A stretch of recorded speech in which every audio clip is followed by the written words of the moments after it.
Oh, that's messy but good.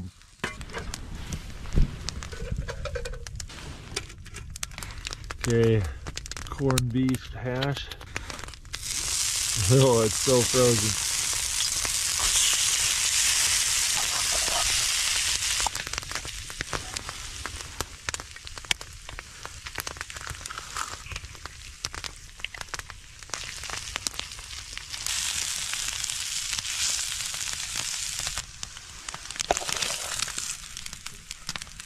Yeah, it's pretty non-stick. Slid right off.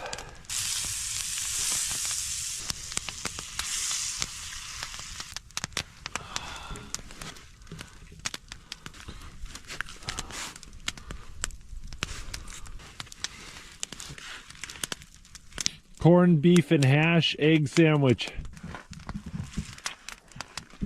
Mmm. Oh, that is so good. Tell you what, that little skillet worked really well.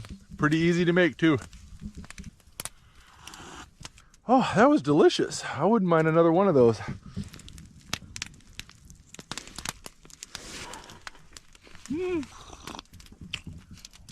Oh. Tell you, that was a good meal. I'm definitely gonna have to do that one again. I got a sweet potato and a little bit of tin foil here. We're gonna wrap that up.